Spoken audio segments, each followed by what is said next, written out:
Welcome to Renegade Thinkers Unite, featuring the sharpest minds in marketing, inspirational case histories, and weekly insights you can apply to your business. Find out why top CMOs rank this podcast among their favorites. Now, here's your host, Chief Marketing Renegade, Drew Nizer. Hey, it's Drew, and we're here live in New York City with Jean English, who is the CMO of NetApp. Jean, welcome to the show. Thank you, Drew. Happy to be here. So a couple things. We have some time in Carolina in common, and I just learned you were actually born in Durham? I was born and raised in Durham, went to UNCW down in Wilmington, and then went back to Raleigh for most of my life. So North Carolina all the way. Oh, that's right. You worked at IBM in Raleigh. I did. I started there back in 99. Wow. So one of the things that we were talking about is how Durham has changed. When I was there, you know, in the Stone Age, there were literally like 2 restaurants, and now it's like a food town. It's a booming scene, culture, arts, food. It's a great place to be. Yeah, but you don't live there anymore. I don't live there anymore. No. Where's home now? Well, home is now California. I moved out to California for NetApp. And even when I was back in North Carolina, I moved overseas for 2 years as well. I was in Asia. Well, your southern accent's sort of disappearing on you a little bit. A little bit. Dissipates. Can you come up with a y'all every once in a while? I always have a good y'all. Yeah. It's so funny. I was down in Durham literally last weekend, and it's like you get off the plane, it's y'all, period. It's just... Hey, y'all. Right. So now I'm going to tell you a funny story. So when I first got to Duke, it was football season, and the cheerleaders were doing a cheer, and it was F-I-R-D, you people were fired up. And I had no idea the entire season what they were saying. I finally tracked down a cheer. What is that cheer? And she explained it. It's F-I-R-E-D. That's right. You're getting fired up. We're fired up. F-I-R-D. All right. So I was asked the other day a funny story, what I wanted to do when I was grow up. Do you remember what you wanted to do when you were a little kid? I do. Okay. So, well, I'll start back. So from the age of about 5 until I was 18, we used to go on vacation twice a year, either to the beach or my grandparents' house. Okay. And every single vacation, we would stop at McDonald's for lunch. And my dad would get the cheeseburgers and the french fries and the Cokes, and we would sit down, and he would lay out the entire table of napkins. And he'd put our little cheeseburgers down, and he'd look across to me, and he would say, Jean, I want you to be anything you want to be when you grow up. I don't want you to depend on anyone to be able to make it in life. And he told me that literally for 13 years. Wow. So it was a long time. So when I was 9, I decided that I wanted to be the first woman president of the United States. Okay. And I learned cursive that year. So I wrote it, and then I signed my name in cursive and went around showing my friends and my family. And I obviously did not take that route. Well, that's all right. Lots of fun. Amazing. So I had an introduction because I was giving a little talk at Duke, and they asked me that question, and I have to share this story because it seemed to be amusing to folks, which was when I was a little kid, I wanted to be a ping pong player spy. So, because this was the time when the pre-Chinese American detente, and if I could be a professional ping pong player, I could go to China to compete and be a spy for the United States. It was rather complex. It's a good scheme, though. Yeah, it didn't work out so well because I went to a tournament shortly thereafter. I think by the time I hit 12, and I actually played some young Chinese folks who just wiped the court with me, and that was the end of that dream. They would crush you. Bubbles burst. Yeah. I lived in China, and ping pong is quite prevalent there. Yes, so. And man, I even adapted the Chinese hold just to try to compete, but it was not a chance. All right, we're talking table tennis here. We should be talking marketing. So you were at IBM for quite a while. That was really where you did you have some mentors there or some people that really helped bring you along? I did. So about into 1 year of my 17 years there, I was put into a next generation program of leaders for IBM. And so I got assigned a sponsor, mentor, and a coach back in, it was probably like 2001 to help me really shape and form my career and help me along the way. Diane Brink is who that is. I don't know if you've heard of her. She's recently retired. She's sitting on a couple of boards, but she was an amazing woman, loved her, and she really helped me in each step. What a smart thing to do. I mean, so few companies actually do that anymore, I wonder. I mean, I've heard more recently people talking about reverse mentorships where sort of boomers or youngish boomers are getting millennials to coach them on things like social media. That's what I had about 10 years ago. I was taking over social media, and I said, I need to actually get on all the platforms and start learning. Right. And I had a reverse mentor help me. Nice. It was nice. great. Okay, so about a year ago, you made the leap to CMO at NetApp. First of all, what was it about that opportunity that appealed to you? Well, I had been the chief marketing officer for Asia Pacific back at IBM, and I love being able to think about, who was the customer, how do you partner with the senior leaders, how do you think about the reshaping of the company. And so when I got the call for NetApp, I wasn't looking to leave, but it was so appealing to think about a company going through a transformation. I loved our CEO, George Kurian, and he wanted marketing to come in and tell a new story. And of course, there was a lot more that happened even post that. But I think that, company that had a magnificent brand, really, really high quality products, and an amazing culture. They're always known for one of the best places to work. And so I would kind the culture kind. Right. It's a very kind culture. And so just within 2 weeks, interviewed, flew out to California a couple times and said, let's make the leap. Let's do it. Wow. All right. So many interesting things there. I just want to make a note. One, had so many conversations recently with CMOs who have been successful, and it always comes back to having a great CEO, sort of number one. Number two, culture is interesting because the fact that they have a great one is one thing that you can say, I don't have to worry about that. I can actually leverage that. And that's not always the case. And often when CMOs are in the job of transforming the brand, they also have cultural issues that they have to sort of overcome to make it work. Because if you don't have the culture aligned with the new promise, it's not going to work. Well, it was one of the first relationships that I formed in the whole transformation of the company. Was across all of the C-suite, but especially with our CHRO as well. Oh, interesting. Tell me what made you think about that and pursue that? Why was that so important? Well, when I first got brought on, George wanted me to write the news story of NetApp. He thought that we had the portfolio. He thought that we were positioned well in the market, but that no one really knew what we did. And so his first ask was, please come help us to tell our new story. Now, we didn't call it a transformation. We didn't call it a rebranding. But actually, we did a lot of that work to start to think about how do you reposition the whole company. The story was like the tip of the iceberg. And when we started looking into what it would take to really write the new story, there was a story that was there. And I went into a customer advisory board with it. And I said, you know what? I'm just going to pitch the story. They've been working on it for a few months. Let me just see what the reaction is. They hated it. Uh-oh. They hated it. So I walked out the door, I threw it in the trash, and I rebooted. Wow. And I needed alignment across the C-suite team. So I partnered with our strategy officer, with our technology officer, with the founders of the company. And I said, let's go rewrite the new story of NetApp, and let's go pick something that might be so small in revenue today, but is the future of where we want to go. And so we started to really hinge on what was our North Star for the company. And getting alignment across the team was super important.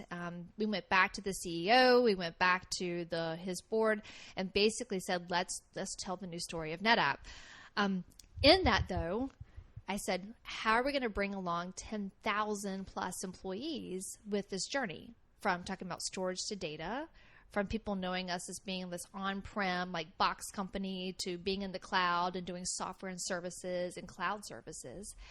And so I said, what's happening this year? And it happened to be the 25th anniversary of the company. Perfect. So I teamed with our head of HR, Gwen McDonald at that time, and we decided to do a 25th anniversary for the company. And so we did 49 celebrations around the world celebrating the 25th anniversary, which recognized the history and the legacy of the company, but was helping us to pivot to the future as well. Right. So let's that's a great place to take a break. I just want to mention, so you said that a lot of folks don't know what NetApp does. And I wrote down the data storage company. That was what I had for you. And I knew I had heard of the company, but I wasn't sure. 10,000 plus employees, $6 billion in revenue. You're a large company. So Fortune 500. Fortune 500. Stay with us. We'll be right back.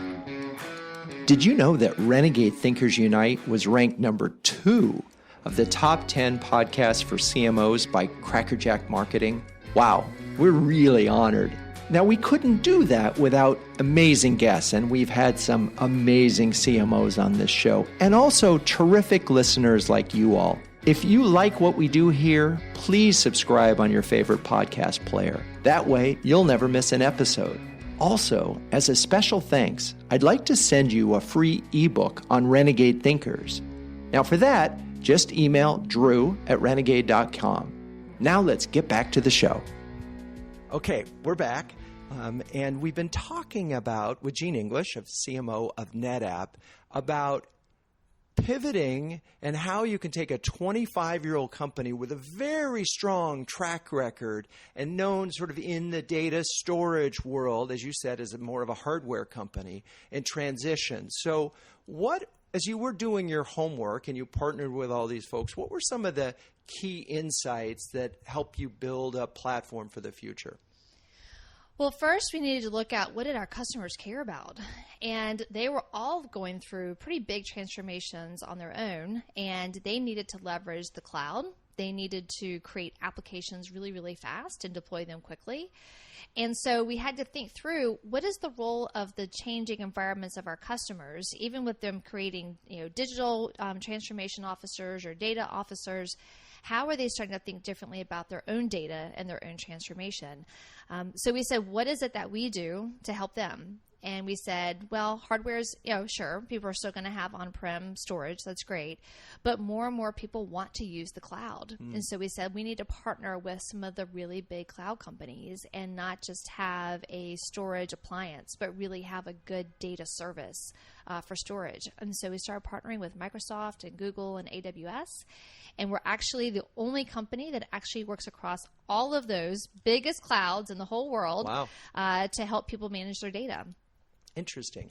So, but you're not a cloud storage company. That's what they do. They're the clouds, and so, we build the services in their clouds. I see. So you, within those things, so you're agnostic when it comes to which cloud you work with, whatever it is, you can put all your stuff up there, but we'll help you get it there.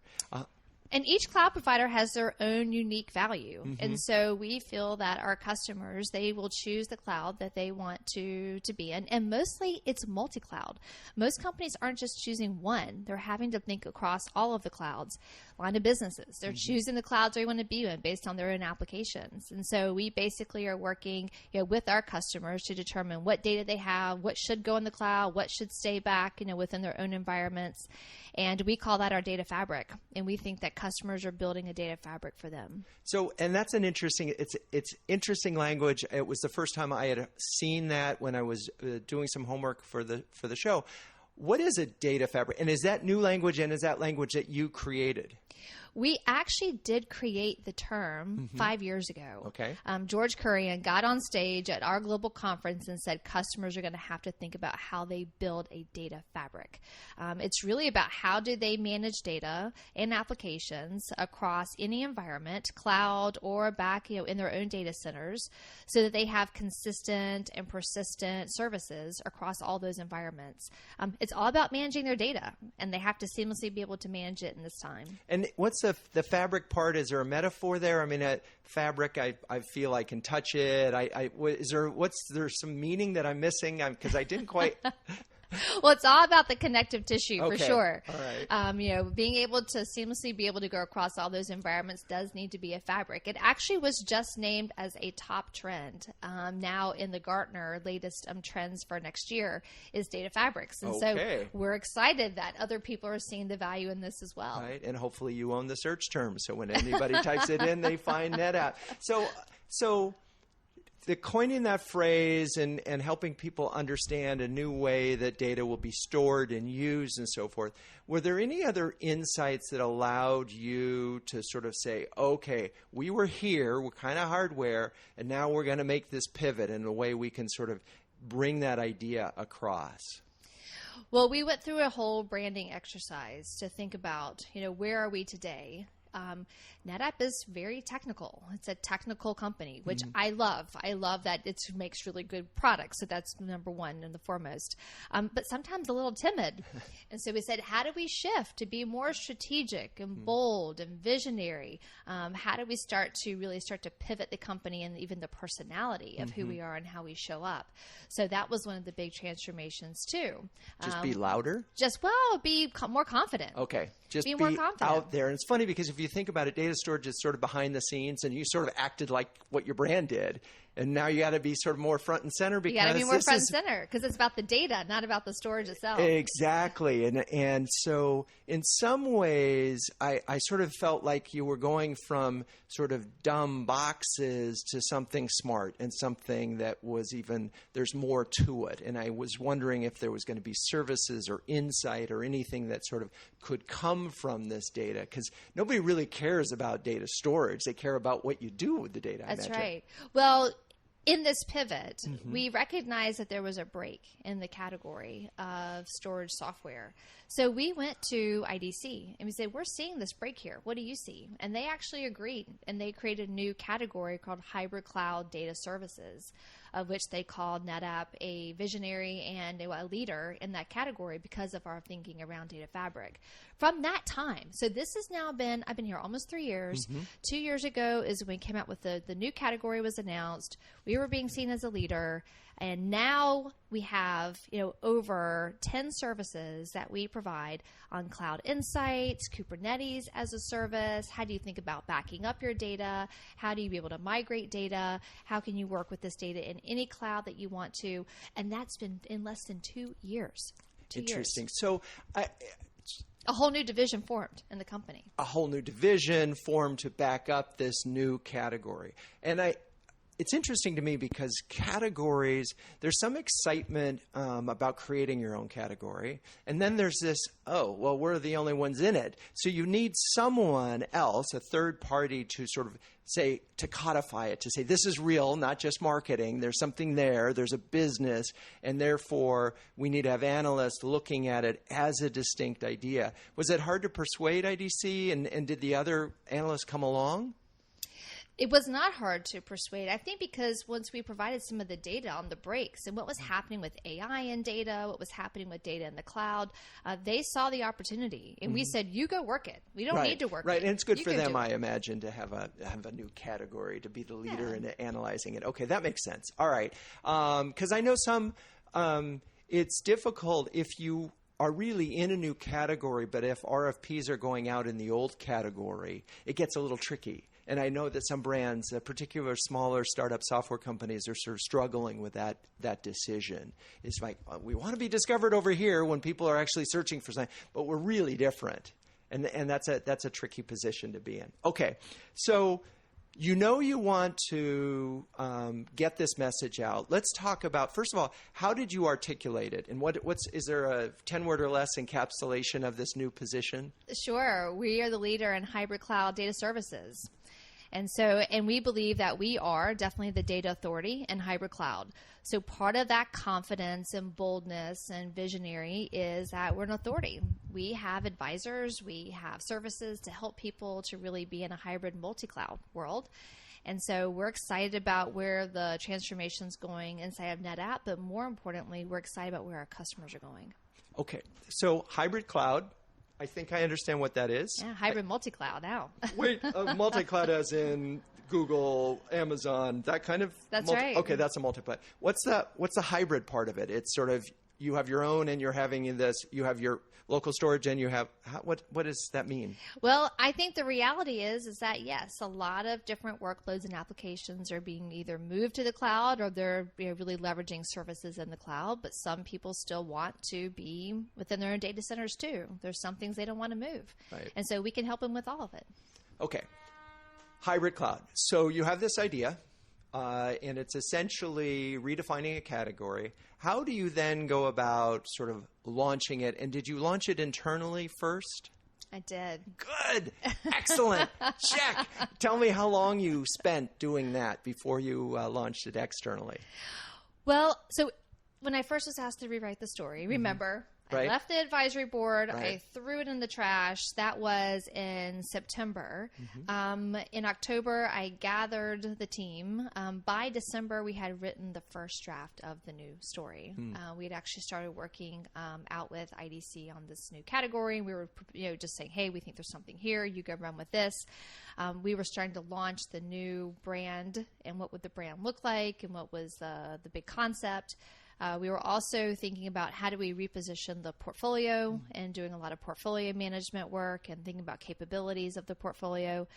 And then we started to think through, now, how are we going to get this out? So we start with our senior leader meeting and launched it with all of the top 100, 120 senior leaders in the company.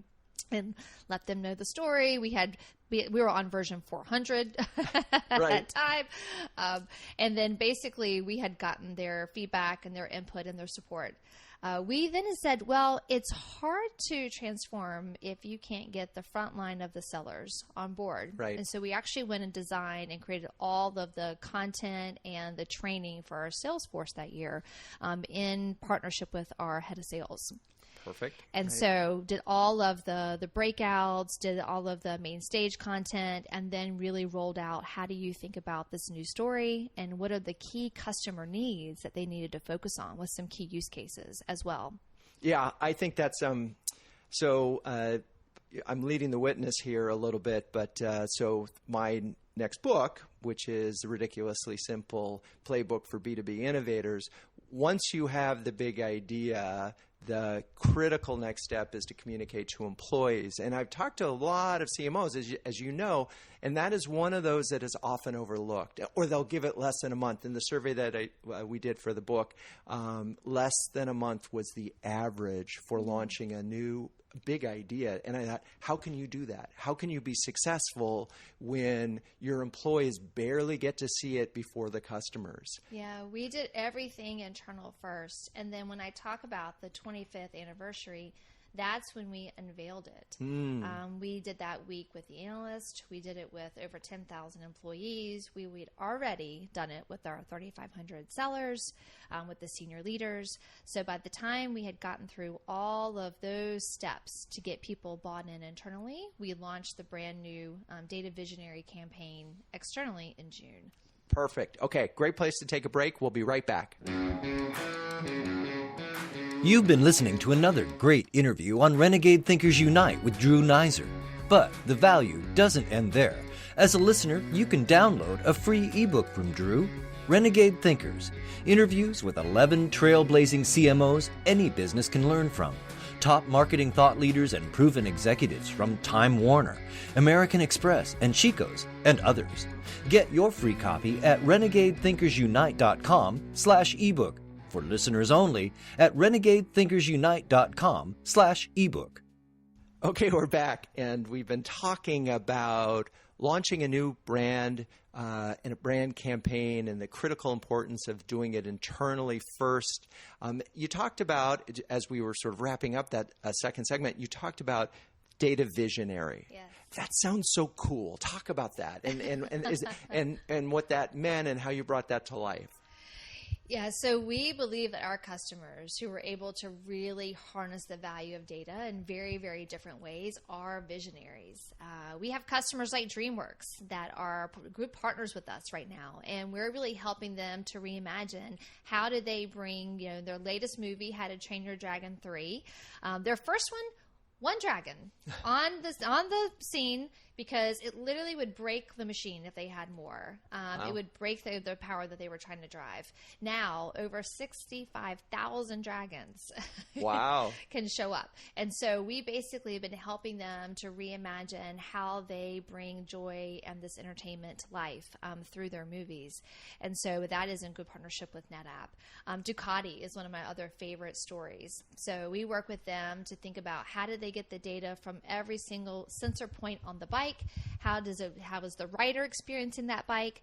And they basically can take the performances and the championships that they race on the weekend to release that to their riders on a Monday. And so it's that fast, and being able to harness all that data and those data points for their community. And so it's not just about the bike or about the data or about, NetApp and what we provide and services, but it's about how they harness the community of Ducatistes. Ducatistes. I know, it's an amazing word. That sounds like something we would use in Durham, by the way. I love it. That's right. Although we really now are, at least we were for a year, we were Zionists. Yeah, of course. I know. I've been watching him closely. Oh, my gosh. Okay. The shoe incident. Yes, oh, my goodness. Yes. And Nike stock losing $1 billion in value overnight. That's the brand. Yes. So, as I'm listening to you talk about these cases, I'm reminded of after we communicate the big idea to employees, we then go to customers. Yes. And it's interesting, that's the first thing that you brought up, and it's so important as you launch a new campaign, obviously not just to have great case histories, but also to communicate this idea to customers, because you're essentially saying, hey, you knew us as this. We're still that, but we're more now. And so talk about how you communicated this sort of transition or pivot to your customers. Sure. Well, a lot of the transition was in how do you look at all of the different data points that you have, and how do you bring all those data points together to be able to really, execute on the vision that you have as a company. And so that was the premise of the campaign, was millions of data points, a singular vision. And so NetApp can help any company to do that through what we have with data services. And again, this notion of hybrid, multi-cloud. We've been talking about this for a while. We realized that most companies were not going to just choose one cloud or another. And we felt like the value that we could bring was a neutral third party. We are helping customers in where they want to go and what they want to choose, but that the services that we could provide would really help them. What we're seeing is that after we launched this campaign, more than 70% saw us as a new company. Whoa, yeah, that's a big number. So if they see the campaign, they're like, wow, this is amazing. We have tripled the number of people that have come to our website in just less than a year and a half. So that was something where we did, we weren't sure how many people we would drive in addition, but it's a 300% increase. Wow. Okay. So you have this big idea of data visionary. How did that, you must have had a pretty big boost in awareness in your reach. How did you get the word out in order to get a 300% increase? Well, we started doing online advertising, targeting and doing account-based marketing to some of our top customers. So we selected in partnership with our sales team who we wanted to target. We knew that those customers were going to be different. So that's one of the biggest shifts that we had to make, was how do we think about going to new buyers? Those were not people that were currently buying with us today. So it wasn't even about a rebranding. It was almost like really introducing ourselves to these new buyers. And I'm going to pause you there for a second, because so you were doing business with this company, but now you need to do business with somebody different, or these are new prospects that you're talking to? Well, a lot of the accounts, they have multiple buyers. We think of people in a tribe now, and so we weren't reaching all of the tribe. We were reaching maybe the storage administrator or the storage architect, but not the CIO or the data scientist or the chief data officers. So we weren't talking to them yet. And so we needed to introduce ourselves to them. Our customers, which were really those storage administrators, storage architects, said, I'm not in the room right now. So you need to sell my boss, and you need to get in their mindset. So this is a really interesting part of a little bit of a debate, and I'm pushing our clients to rethink this notion of persona marketing, and I'll tell you why. What I've notice, and this is not just me, this is sort of Brent Adamson and Gartner, I'm channeling his notion, is that persona lead to specific and often different stories for each of the people in the room. And so when they get together, they actually have a different vision of what the company is, and they can't coalesce. So it actually results, based in Gartner's research, in less success than more. That doesn't mean that you can't create specific tools for a CFO or a CISO or other things like that, but they need to sort of build to one idea. how did you approach these different and new people that are new targets for you? Well, I agree with that story. I feel like the tribe is making decisions. I think we're seeing right now that it's gone from 5 to over 10 people who are making decisions in technology. And so they do have to have the same story to be able to come into a room. I think there's different nuances of the story. A CFO cares more about what's the cost and how do they think about reducing cost. The CIO cares about how am I going to give a service and be able to serve their internal clients, and what does that mean to be able to really have growth for the company. The storage administrator cares about what's the performance of the machine, so I can make sure that I'm either administering it correctly or I'm getting the maximum value out of the application that's running on it. And then the cloud architect cares about how am I going to leverage different clouds to be able to serve the internal needs of my customers as well. So hybrid cloud data services, we're focused on how do you be able to manage that in all these different environments. It is about, definitely optimizing operations. It's about how do they drive new services. It's about leveraging the cloud. But that is really what we see in Data Fabric. So we stay with that premise of Data Fabric. But we think about what are the different trigger points that people have to look at. And one of the interesting things to me about the data visionaries, I could argue you could tell each of those people in the room, you're all data visionaries. Yes. Right? And so they can all feel good about that and how they fit into this and that they're seeing farther and they're touching data. And so there is a common thread there so the pieces can add up. And again, I want to be clear. I'm not saying that you don't need specific tools for each of these groups, but if they don't add up to the same idea, if they don't build, and they're not, let's use the term additive at the risk of being redundant, it won't be as successful. Yeah, and everybody wants to be a visionary. Yes, they do. It's an aspirational and inspirational Yes, thought. they do. Okay, so as we think about this program, so you talked about the measurement in terms of 300% increase in site traffic. What were the metrics that mattered to you? And then if there's a counterpoint to that, were there metrics that mattered to your boss more? Well, we look at definitely brand awareness, and are we changing the minds of the people that we want to do business with? Are we acquiring new buyers? Are we acquiring new customers? Those were definitely key metrics in that as well. Let me stop you for a second. So you have a brand health, brand tracking in place? We do brand tracking. Okay. Yes. And so we were seeing, again, that when we had the advertising, 70% of people, minds changed about what we did. There you go. So that was a great first step. Yeah, that's huge.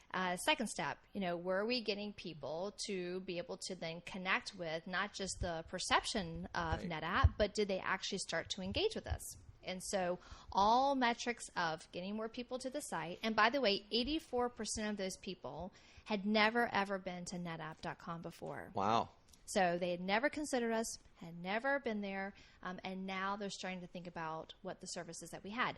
So our first year in, it was really about getting that brand perception. And the question that we got back was, so how do I get started? Right. How do I work with you? So that's when we started connecting the brand actually to what the portfolio and to the services that we provided. What we're seeing now, we're in year 2, is that we get a 12x in terms of lead conversion when they come in through the brand, and then we drive them to the portfolio. Oh, wait a second. Let's just repeat that. Wait a second. So they get the big brand idea as data visionary. Then you lay the product information underneath, and bingo, you have a 12x? 12x conversion. Wow. Wow, this may be the greatest case history we've ever recorded in the history of Renegade Thinkers Unite. Wow. That's a big number. It's a big number. Why do you think it's been so successful? Why is that? Well, I think the fact that when we first went out, we wanted to change that perception. But as soon as we did, this was hitting a common need. People were thinking, I have to be able to look at data differently in my environment. I do want to use multiple clouds. I do have to think about hybrid. I do want to make sure that I'm, optimizing the operations within my data centers. I also want to be able to think about, I got to get applications out faster. DevOps, key for their environments. And so that how piece became critical. You don't necessarily think, I'm going to do a brand campaign and then I'm going to pepper in services inside of that. But all of our customers were asking for it, so we did. And so with that transition of being able to connect the two together, we are finding that that's what's giving us the power to get those leads in, which, of course, our sales team cares about. Right, which, right, of course, our CEO cares about, too. Right. So brand to traffic to conversion, brand to product to traffic. To conversion. Okay. Were you also, since employees were an important part of that, do you track employee engagement and brand health there? We have been tracking it to make sure that they understand it. We actually had everyone do the data visionary training as well. There you go. So everybody knows the story. Everybody knows the story. And we've had great success in having our employees be able to learn the story as well. We also, in the very beginning, we said, how do people change that internal connection? Because people may have been connected to the product that we were making with the box. But we said, how do people get connected to data? So we had them tell their own data story. And some of them were so heart-touching, from babies that had been diagnosed with a health problem early in life, and being able to get each piece of data throughout the hospital visits and throughout the surgeries, to now showing their children thriving and now playing baseball and running, and sometimes thinking about data is about the data that's inside of companies, but sometimes it's about a little baby. And these are employee stories? Employee stories. Wow, that's so great and so important in all of this, because ultimately they're the ones who make it happen. They're the ones that make it happen. Absolutely. And they're the heart of the company. Okay, I'm going to attempt to wrap this up now, but I have one more question for you. As you launch this new data visionary program and the hybrid cloud, was there a new product also that sort of was underlying this change in perception? Well, early on, it was one product that we had, which was a software product to help people gain insight of where their data was in their environments. Now we have, an entire suite of services. Right. So in less than 2 years, we've built out an entire suite of services, of which a couple of our services are actually first-party services that are really through Microsoft and through Google. And so it's their service. It's not our service. It's their service. And so the partnerships have strengthened.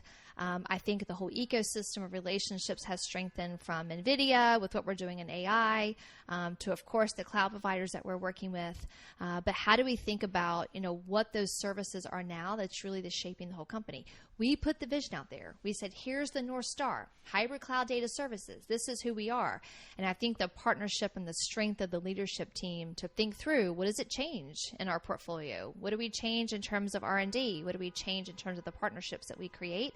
Has been a magnificent 2 years. There you go. Okay, so as I'm going to let you do the wrap up, what are sort of 2 or 3 things? I'll do it this way. If you were looking back on this, give me 2 do's and a don't for other CMOs who might be listening to the show. Sure. Well, as I tell the whole company, be bold. So go for it. Put the bold idea out there. Think about, how do you stretch all the way to the possible limit of what you think it is, and then, go a little further. So put the bold idea out there. Next do. You have to just do it to learn. So test it out, experiment, take it out to customers, to partners, get feedback along the way. They say, fail fast and learn and keep going forward. I feel like that's what we've been doing every single step of the way. Don't think it's a marketing endeavor by itself. It's not a campaign. It actually was a complete story and transformation. If I wouldn't have partnered with everyone across the C-suite, I wouldn't have been able to do this, because it actually became the strategy of the company, not just a marketing campaign in of itself. Exactly. It's so funny. A lot of times we'll be called in and someone will say, we have a marketing problem. And they'll say, let's step back. I think you have a bigger problem and a bigger opportunity, and that is to transform the company based on a new vision. And so that's what it sounds like has happened for you. That's what's happening. It's great. That's amazing. All right. Well, so as I think about this, it's really, I can summarize this pretty quickly. One, have an insight that can drive your business forward on multiple levels.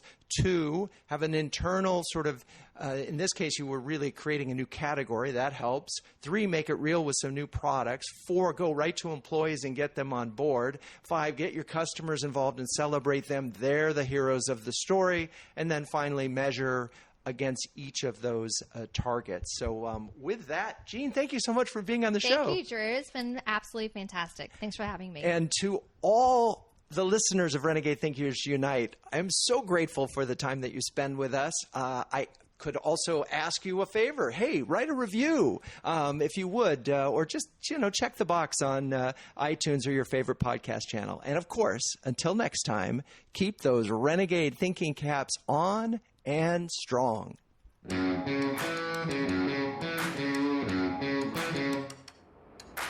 This has been Renegade Thinkers Unite, but it doesn't end there. Just go to renegadethinkersunite.com for more and subscribe to the show. That way, you'll never miss an episode.